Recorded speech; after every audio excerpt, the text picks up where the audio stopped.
gimana?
Bentar ya teman-teman. Fokus ke sini aja.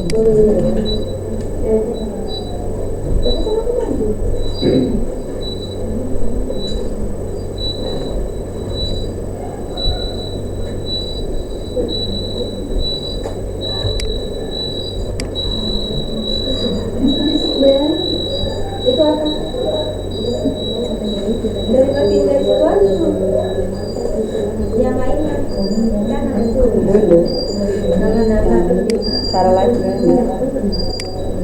Ini cara biar satu layar aja gimana Kak Pando? layar Mana? yang jadi 3 lagi juga. Ini? Pin. Nih. Padahal ya. Hanya untuk Ada sini ada untuk semua orang. Mau pamer? Mau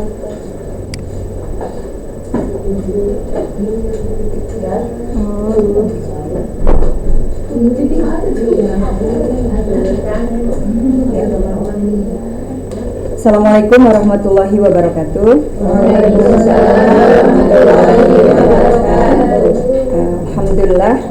Alhamdulillahirabbil alamin wa bihi nasta'in wa ala umuri wa ala alihi wa sahbihi ajma'in. Amma ba'du. Ulang lagi dong. Assalamualaikum warahmatullahi wabarakatuh.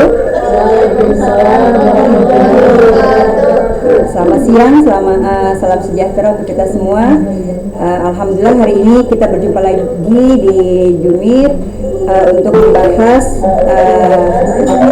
makalah berjudul Relasi dan Kawasan PAUD Formal dan Non Formal. Bersama kami kelompok 5 dengan saya Muya Sarah dan saya Siti Zainab. Baiklah, sekalian kita mulai pemaparan kita kali ini. Permasalahan yang pertama adalah pengertian evaluasi dan pengawasan, kemudian pengertian PAUD formal dan non formal. Yang ketiga, prosedur yang digunakan dalam evaluasi dan pengawasan PAUD formal dan non formal, kemudian teknik yang digunakan dalam evaluasi dan pengawasan, lalu yang terakhir tujuan evaluasi dan pengawasan PAUD formal dan non formal.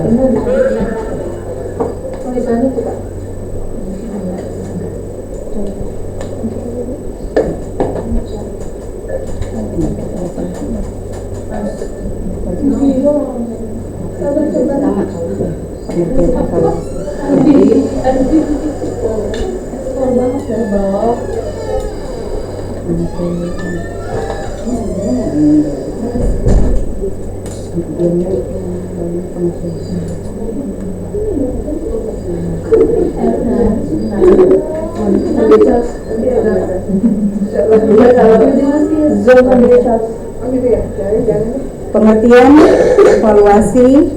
Kata evaluasi merupakan penyadulan bahasa dari kata evaluation dalam bahasa Inggris yang lazimnya diartikan dengan penaksiran atau penilaian. Jadi, evaluasi adalah kegiatan penilaian pembelajaran anak yang dilakukan dengan sengaja untuk melihat tingkat keberhasilan rencana. Kemudian, evaluasi pembelajaran adalah proses untuk mendapatkan data dan informasi yang diperlukan dalam menentukan sejauh mana dan bagaimana pembelajaran yang telah berjalan agar dapat buat penilaian atau adjustment yang perbaikan yang dibutuhkan untuk memaksimalkan hasilnya.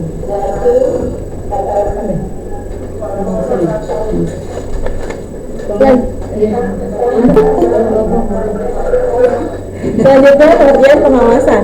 Pengawasan adalah salah satu proses sistematis dalam memastikan proses pendidikan berjalan sesuai dengan rencana dan standar yang telah ditentukan, sehingga ada sebuah cerimanan tentang pencapaian tujuan pendidikan itu sendiri.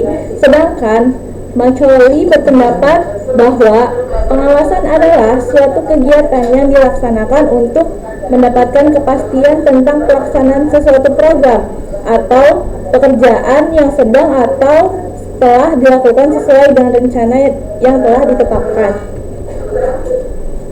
Permasalahan selanjutnya itu tentang PAUD formal. Apa sih PAUD formal?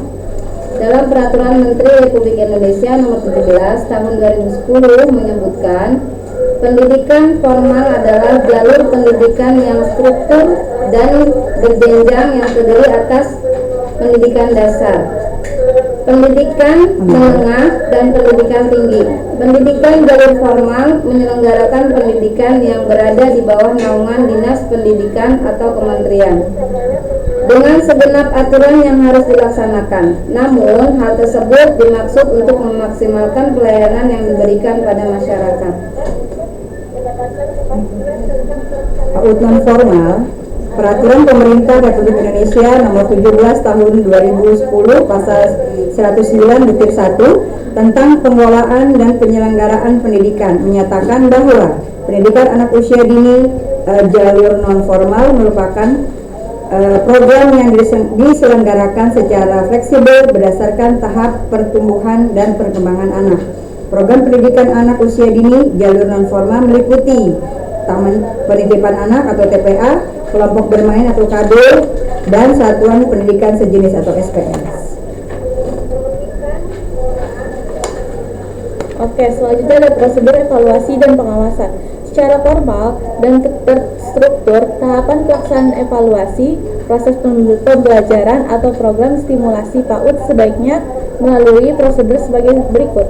Yang pertama adalah menentukan tujuan, yang kedua menentukan desain evaluasi, yang ketiga pengembangan instrumen evaluasi, yang keempat pengumpulan informasi atau data, yang kelima ada analisis dan interpretasi, yang terakhir ada tindak lanjut. Baik, selanjutnya kita bahas tentang menentukan tujuan. Tujuan evaluasi proses pembelajaran atau program stimulasi PAUD dapat dirumuskan dalam bentuk pernyataan atau pertanyaan. Secara umum, tujuan evaluasi proses pembelajaran atau program stimulasi untuk menjawab pertanyaan-pertanyaan berikut. Apakah strategi atau teknik atau cara pembelajaran stimulasi yang dipilih dan dipergunakan oleh pendidik atau guru efektif? Kemudian, apakah media atau alat pembelajaran atau media atau alat stimulasi yang digunakan oleh pendidik atau guru efektif?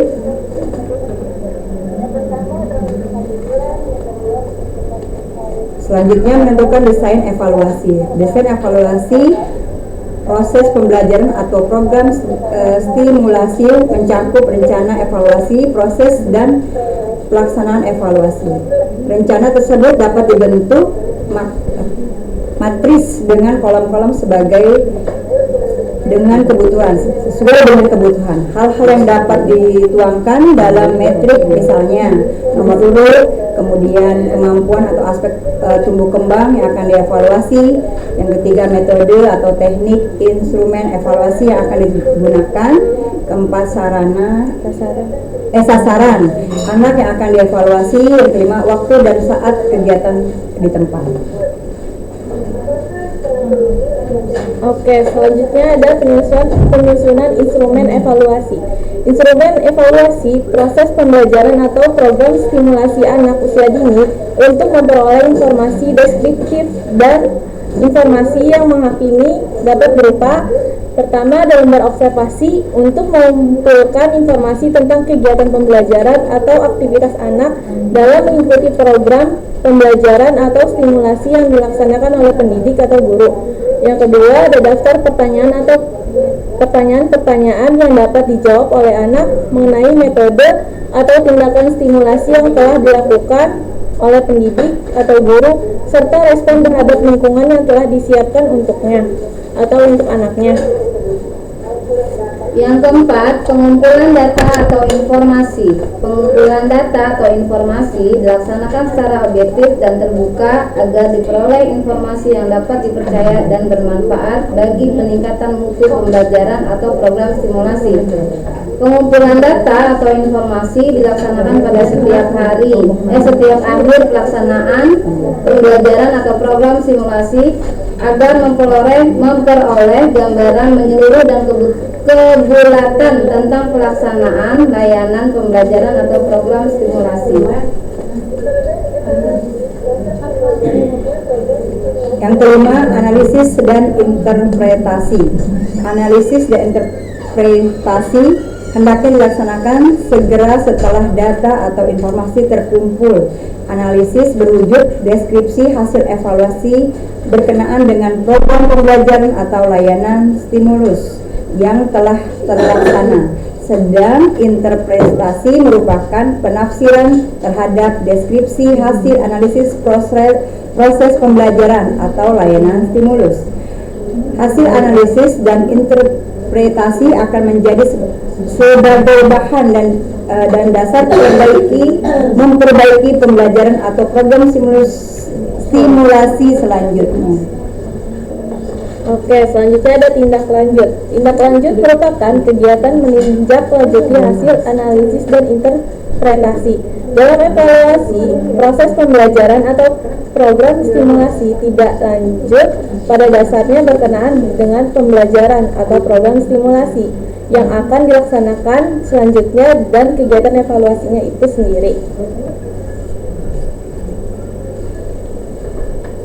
Kemudian teknik evaluasi dan pengawasan. Di sini ada beberapa. Yang pertama, catatan anekdot, kemudian catatan kesinambungan, catatan spesimen, sampling record, dan event sampling record.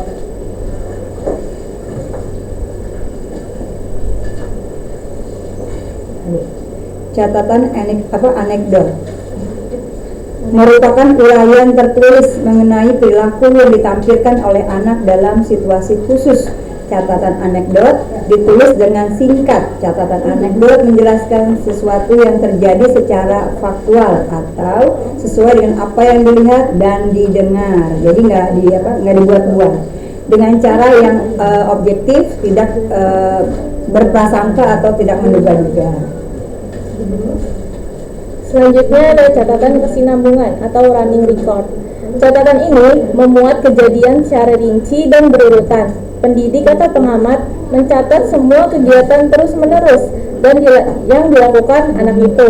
Catatan berkesinambungan berbeda dengan catatan anekdot karena catatan berkesinambungan mencatat semua perilaku anak, bukan hanya sekedar peristiwa tertentu saja, dan pencatatan dilakukan secara langsung, tidak menunda kemudian setelah pelajaran selesai.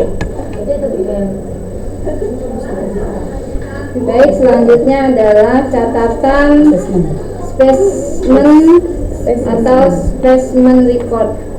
Specimen record hampir mirip dengan catatan berkesinambungan tetapi lebih rinci. Catatan ini sering digunakan oleh pengamat yang menginginkan uraian lengkap dari suatu perilaku khusus anak, misalnya perilaku yang berkaitan dengan emosi anak. Sementara catatan kesinambungan lebih sering digunakan untuk mencatat perilaku anak secara umum. Dengan tidak formal, pengamat yang membuat specimen record bukan orang yang terlibat dalam kegiatan kelas dan harus menjaga jarak dari anak. Catatan yang keempat, time sampling record. Merupakan pengamatan yang menunjukkan kekerapan suatu perilaku terjadi. Perilaku harus terjadi sering, paling sedikit tiap hari itu 15 menit. Misalnya perilaku berbicara, memukul temannya atau menangis dapat diamati dan dihitung dengan mudah. Kayak ada yang suka marah-marah sendiri gitu ya. Perilaku memecahkan masalah tidak dapat diamati menggunakan metode ini karena perilaku tersebut itu tidak jelas bagi pengamat dan tidak dapat dihitung dengan mudah. Yang kelima ada event sampling record. Event sampling adalah suatu metode yang memberikan kesempatan kepada pengamat untuk menunggu dan kemudian mencatat perilaku khusus yang sudah dipilih lebih dahulu. Sampling ini digunakan untuk mempelajari kondisi di mana perilaku tertentu terjadi atau sering terjadi. Oke, selanjutnya kita bahas tentang tujuan dari evaluasi dan pengawasan PAUD. Apa sih tujuan evaluasi dan pengawasan PAUD? Yaitu untuk memastikan bahwa program PAUD berjalan efektif dan sesuai dengan tujuan pendidikan nasional. 1.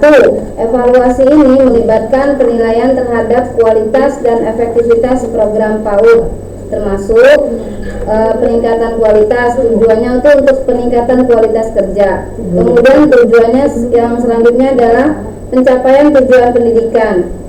Kemudian peningkatan keterlibatan orang tua dan masyarakat. Kemudian tujuannya itu untuk penggunaan sumber daya dan peningkatan kualitas tenaga pendidik.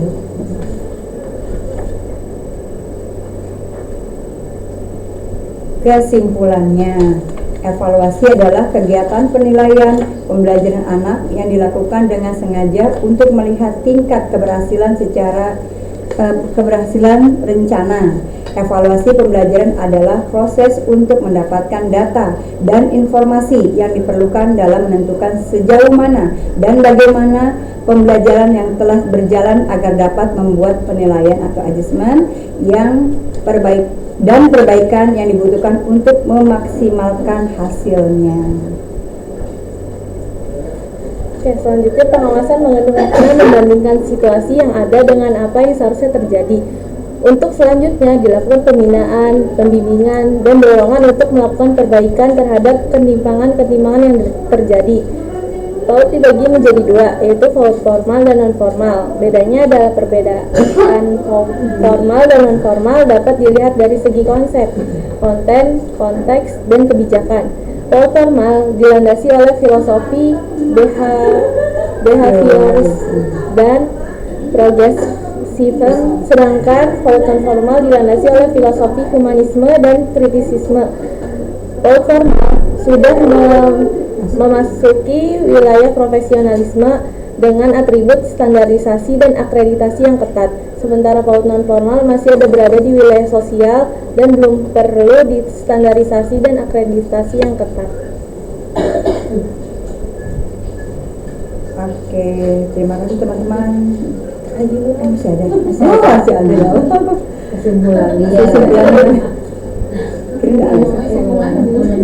Kesimpulan selanjutnya yaitu secara formal dan terstruktur tahapan pelaksanaan evaluasi proses pembelajaran atau program stimulasi PAUD sebaiknya melalui prosedur sebagai berikut. 1.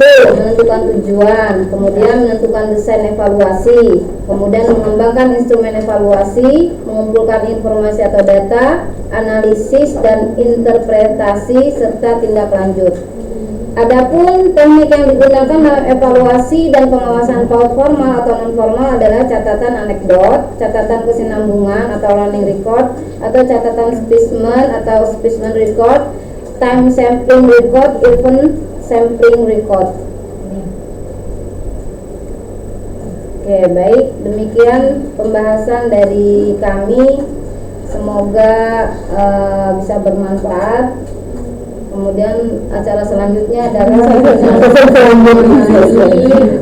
Selanjutnya, mari kita berdiskusi. sebelum kesimpulan tadi. Iya, Sebelum kesimpulan.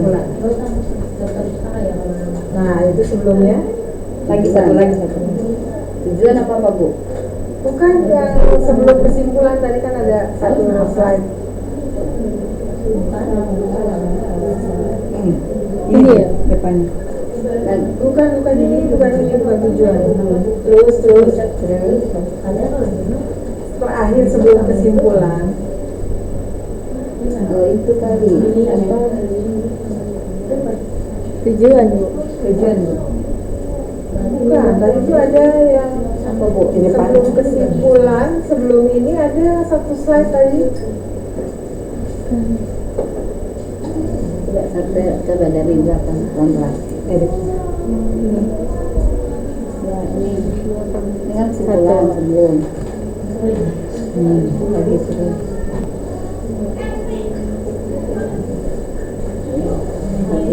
Tapi di atas satu dia. Tadi yang waktu dibaca ada behaviorism. Oh itu ada kesimpulan berarti. Dari kesimpulan.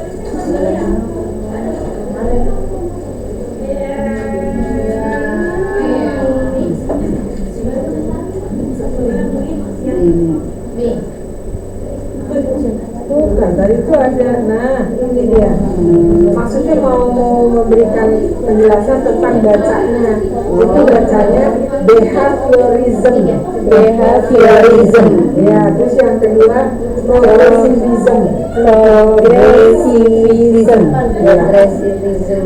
Terus humanisme. Kritisisme. Humanisme dan kritisisme. Kasih Bu. Terima kasih Bu. Bacanya ini behaviorism. Behaviorism. Progressivism. Behaviorism. Progressivism. Nah, di kesimpulan tadi, nah ini nih.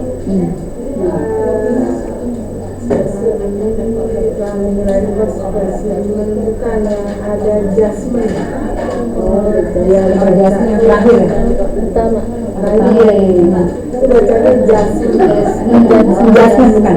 Adjustment. Bukan adjustment. Adjustment aja. Adjustment. Penilaian adjustment. Terima kasih Bu atas perbaikannya. Coba kita lihat ke tujuan tadi. Baca ini.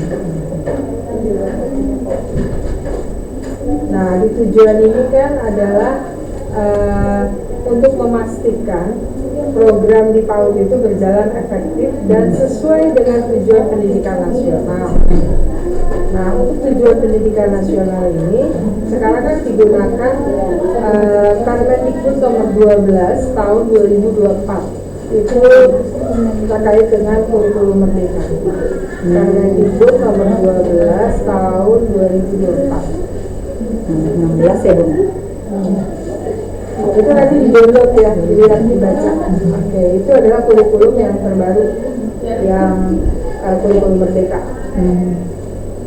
Nah, di sini kan peningkatan kualitas kerja, pencapaian tujuan pendidikan, peningkatan keterlibatan orang tua, penggunaan sumber daya, dan peningkatan kualitas tenaga pendidikan. Ini adalah program PAUD, ya. Nah, tambahin di sini sebenarnya PAUD berkualitas Yang ke F-nya. dan efektivitas program PAUD berkualitas. Nah, yang termasuknya ini diperbaiki. PAUD berkualitas itu ada 4. Nah, bisa mencakup ini nih nanti. Arahnya kan sekarang PAUD berkualitas. Nah, nanti di situ PAUD berkualitas itu bentar, dicari dulu.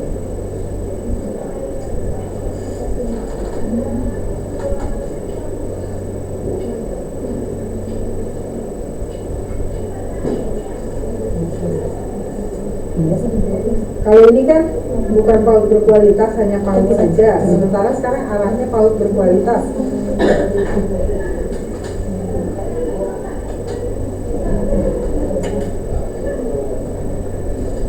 Oke, PAUD berkualitas itu ada 4 elemen layanan.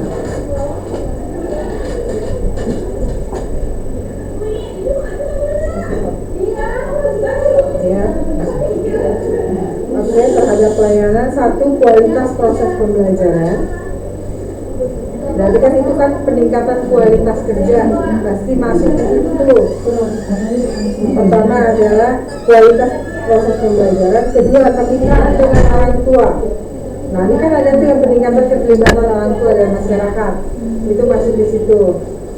Lalu yang ketiga, dukungan pemenuhan layanan esensial anak usia dini. Dukungan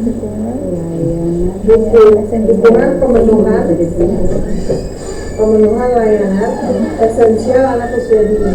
Berarti penggunaan sumber daya itu masuk di situ. Lalu yang terakhir, kepemimpinan dan pengelolaan sumber daya, itu berarti kan pengelolaan tenaga pendidik. Nah, maksudnya biar lebih lengkap. Jadi di sana ditambahin melibatkan penilaian terhadap kualitas dan efektivitas program PAUD berkualitas. Ya, termasuk elemen di dalamnya, termasuk elemen satu tadi apa? Kualitas proses pembelajaran. Oke, kedua Kemitraan pada orang tua. kemitraan dengan. Dengan. Terus ketiga, Dukungan layanan esensial. tambah pemenuhan, dukungan pemenuhan layanan esensial Anak usia dini. anak usia dini. Oke, terus Kepemimpinan sumber daya. kepemimpinan dan pengelolaan. Oke, itu karena arahnya sekarang mau berkualitas itu ya. Sumber daya. Ya silakan teman-teman. Ya. Mari kita berdiskusi. Boleh bertanya, monggo. Kita buka Layanan. layanan. Silakan teman-teman. Ayo, bagi Mbak ada Sidra. yang mau bertanya.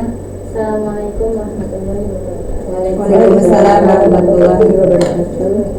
Dia menanya Ya. dengan evaluasi ya Pak.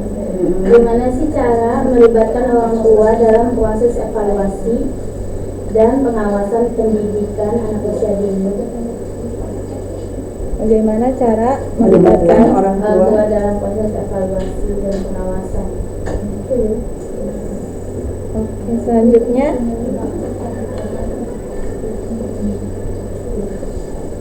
Proses evaluasi ya. Dan pengawasan. Monggo selanjutnya.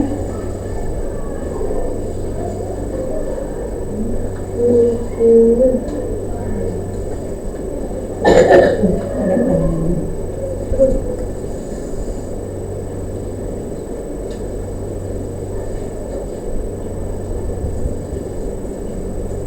Boleh lagi?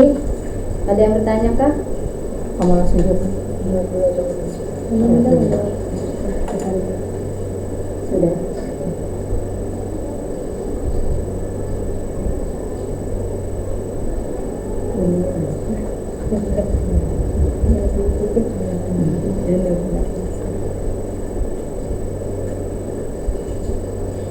Tadi kan pertanyaannya bagaimana cara melibatkan orang tua dalam proses evaluasi dan pengawasan. Oke, bismillah. Mudah-mudahan bisa terjawab ya. Jadi di satu lembaga kan kita selain bekerja sama dengan guru, kepala sekolah, orang tua dan lingkungan, itu kan lebih poinnya itu kerjasamanya itu di intern ya, yaitu kepala sekolah, guru dan orang tua. Nah, supaya evaluasi dan pengawasan itu kan adalah tujuannya salah satu untuk perbaikan dari proses pembelajaran ya, salah satunya entah itu dari sarana, prasarana, kurikulum ya, dan yang ada di dalam satu lembaga itu. Nah, supaya kita bisa melibatkan orang tua dengan baik, karena kan di situ juga tujuan yang evaluasi dan pengawasan juga kan termasuk ya. Ya tadi tambahan dari Bu Meti itu kan termasuk juga kan kemitraan. Nah, bagaimana supaya keterlibatan orang tua atau kemitraan kita dengan orang tua itu baik? Ya, satu, kita berkomunikasi dengan baik terhadap orang tua ya, dari segi kegiatan apapun ya, kita harus melibatkan atau memberikan komunikasi atau informasi dengan orang tua yang lebih dekat. Jadi satu poinnya itu ya. caranya itu memberikan informasi atau melibatkan langsung orang tua terhadap kegiatan yang ada di lingkungan sekolah. Kemudian yang kedua yaitu ada dua sih kalau saya baca, yaitu merawat lingkungan sekolah ya sama poinnya, melibatkan juga orang tua agar proses pembelajaran di sekolah itu kondusif ya. Jadi poinnya itu melibatkan orang tua dengan cara komunikasi yang baik dan memberikan informasi sesuatu atau segala kegiatan yang ada di sekolah dengan orang tua. Mungkin jawaban saya hanya seperti itu. Kalau misalnya orang tuanya sibuk Ya. dan nggak mau ikut ngawas, dan misalnya kita ada butuh pengawasan dari rumah lewat orang tua seperti itu, biasanya kan ada. Gimana caranya supaya orang tua tuh mau? Oh, memang agak sulit ya. Ya, kalau misalkan orang tua itu sibuk, memang kadang kita sulit ya. Jadi ada beberapa juga di sekolahan saya itu ada orang tuanya yang nggak pernah tahu kita mamahnya siapa gitu ya. Tapi dia juga beliau mewakilkan neneknya.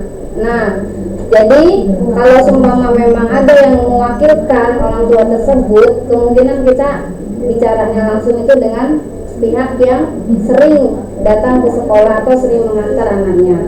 Nah, jadi kita sambung lidah gitu loh, sambung lidah dengan perwakilannya, kemudian nanti disampaikan lagi ke orang tua tersebut. Jika memang orang tua tersebut benar-benar tidak bisa datang, ya otomatis yang mau melibatkan itu tuh ya yang perwakilannya itu yang harus mau dilibatkan gitu. Tapi yang ribet tuh kalau misalnya perwakilannya ini pembantunya.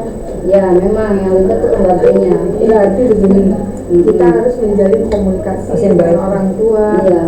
Kalau tidak bisa hadir dengan WhatsApp gitu ya, WhatsApp, telepon gitu. Jadi langsung ya Bu ya. Untuk langsung, walaupun nanti ada yang mengantar itu neneknya, tetap aja komunikasi dengan orang tua itu perlu. Iya. Karena kadang-kadang kalau neneknya bisa juga lupa menyampaikan, Iya, atau cara penyampaiannya yang keliru gitu ya. Jadi sebaiknya jalin komunikasi yang efektif dengan cara telepon langsung ya, japri ya. dengan telepon langsung atau dengan WA langsung. Itu sih jalannya untuk supaya keterlibatan orang tua memang benar-benar terasa gitu. Artinya biar dia di rumah juga ikut mengawasi anaknya, karena kan tanggung jawabnya kan di sekolah tuh kan cuma berapa jam, karena kan di rumah lebih banyak. Nah, orang tua tetap harus terlibat walau dia sibuk kerja. Ada informasi lah, kan sekarang sudah ada teknologi, jadi manfaatkan dengan telepon, dengan WA gitu ya. Jadi orang tua tetap tahu perkembangan anaknya. Jadi nanti pada saat akhir semester seperti nanti ini di bulan Juni atau Juli, nah berarti kan orang tua sudah tahu dari awal bagaimana perilaku anaknya. Itu penting. Jadi ada satu sekolah yang tiap hari gurunya itu menginfokan ke orang tua. Bisa lewat grup atau lewat japri gitu ya. Karena kan kadang kalau lewat grup ada orang tua yang sibuk nggak bisa baca, tapi tetap kita berikan informasi lewat japri. Ya, jadi yang mungkin kita bisa lakukan bagaimana menjalin komunikasi sehingga orang tua tahu program-program yang ada di sekolah atau apa yang mesti dilakukan anak gitu. Ya. Jadi poinnya japri itu ya, japri langsung. Aku jadi pengen tanya, Ya. tapi ini mungkin agak keluar dari konteks pembahasan. Jadi kan di sekolah aku kan memang ada dibentuk kayak Komite. komite kan. Nah itu kan kalau komite kan diundang sama wali murid kan. Nah ternyata kedua komitenya itu waktu awal-awal sebelum pemilihan jadi komite dia tuh kalau mendukung program-program sekolah. Nah pada saat dia dipilih ternyata ini dia sering banget berkontra dengan sekolah. Kayak kan kemarin itu kan kita mau buat ijazah Bu, kita dari pihak sekolah minta untuk ditulis nama anak-anaknya karena ada kekhawatiran takut salah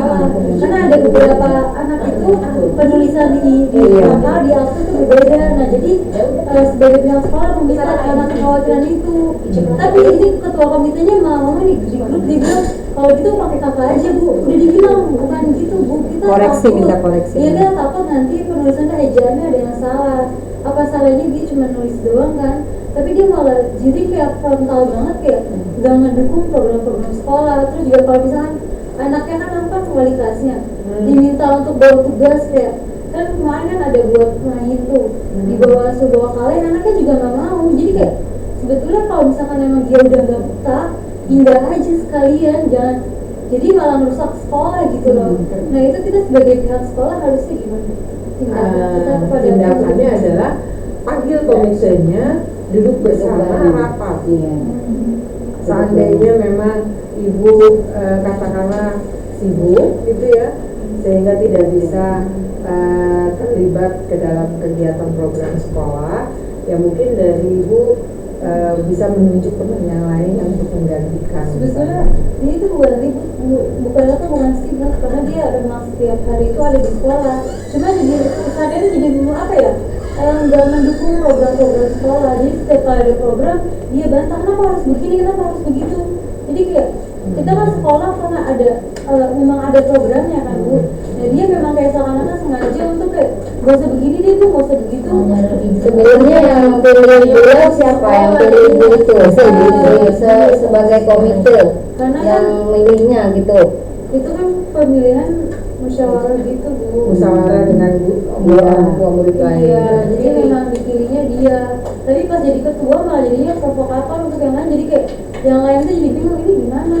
Soalnya kalau ketua komitenya tuh nggak mendukung program sekolah. Jadi seakan-akan sekolah ini kok gimana ya? Jadi nggak tertib ya. Iya, nggak tertib karena Nah kalau begitu panggil aja si ibu tadi, Iya. ibu sebagai ketua komite sebenarnya maunya seperti apa?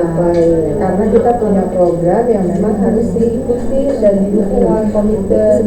Kalau komitenya tidak mendukung, bagaimana dengan orang tua murid yang lain? Begitu.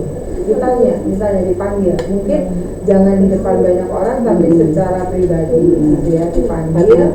Lalu ditanyakan, sebenarnya ibu maunya apa nih, mau jadi ketua komite programnya? Karena kita juga sekolah punya program yang perlu didukung oleh komite. Kalau ini sebagai komite tidak bisa mendukung, gitu ya, nah kami juga dalam hal program sekolah akan kesulitan. Nah mungkin ada apa alasannya, tanya dulu. Tapi kalau seandainya alasannya nggak masuk akal, ya kita bilang bagaimana bu kalau misalnya untuk ketua ini yang baru nanti kembali pemanggilan. Memang harus dicari solusinya, nggak bisa dibiarin. Artinya kalau dibiarin kan akan merusak orang tua yang lain kan. Itu sih.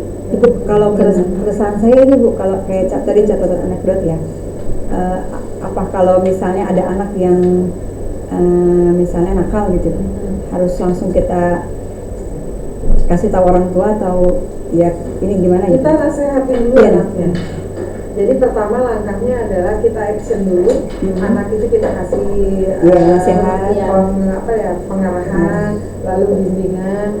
Nah kita catat ketika kita memberikan pengarahan, kalau perlu difoto. Tapi anaknya masih begitu juga, belum ada perubahan, baru nanti kasih tahu ke orang tua.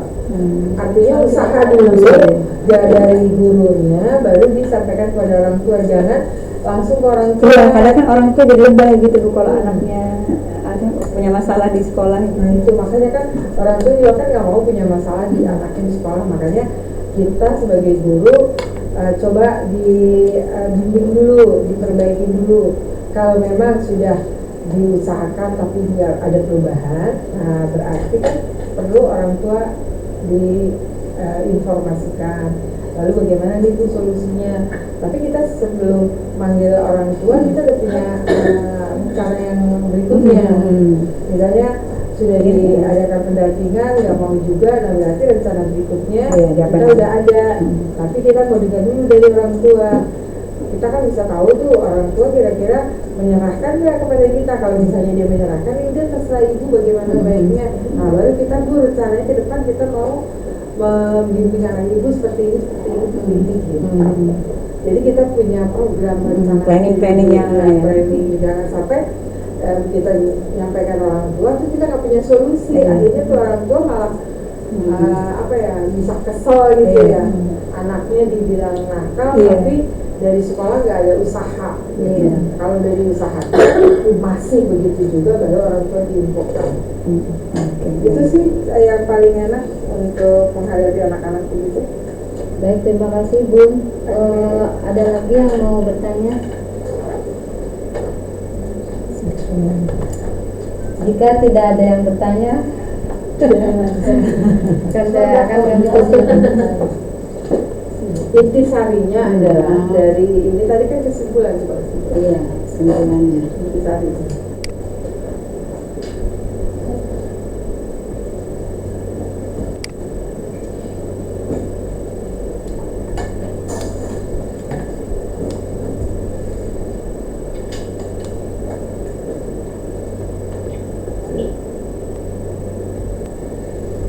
Nah, di sini kan kesimpulannya juga yang terakhir kesimpulan bahwa dari materi ini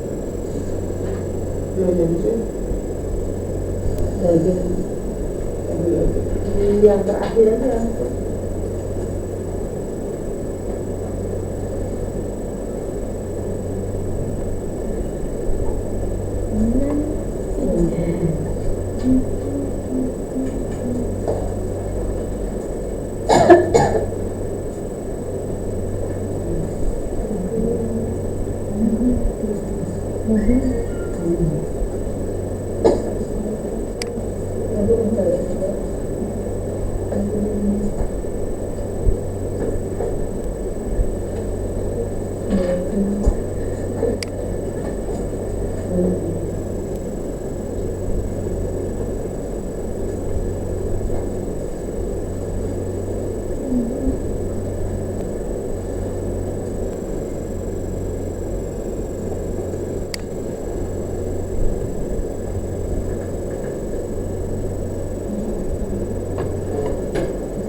nah ini kan ya bahwa formal untuk pelaksanaan evaluasi sebaiknya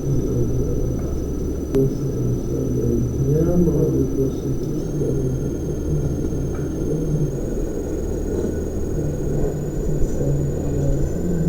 ini kan tentang evaluasi kan, tentang pengawasan kan. Di sini nggak bunyi bagaimana yang di atas. Nah, ya. Kalau yang di bawah strateginya kan, caranya kan, bagaimana teknik yang digunakan. Ada pengawasan mengambil makna pendidikan.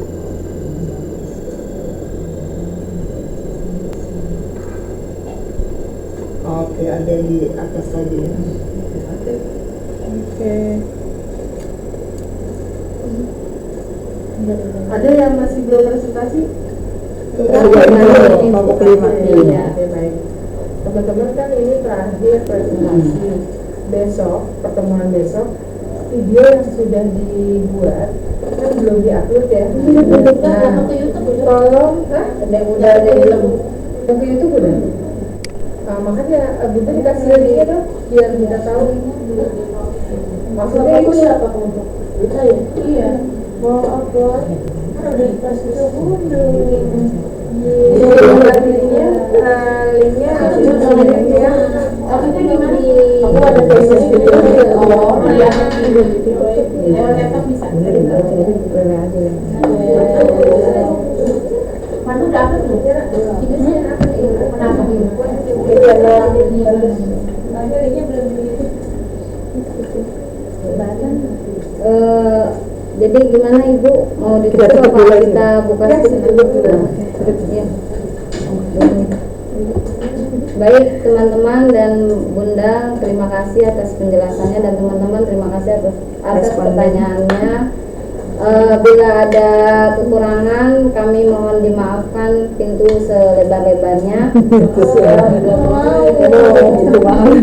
Ya udah tutup lagi deh. Kami ucapkan sekali lagi terima kasih dan kami tutup. Wassalamualaikum warahmatullahi wabarakatuh. Waalaikumsalam warahmatullahi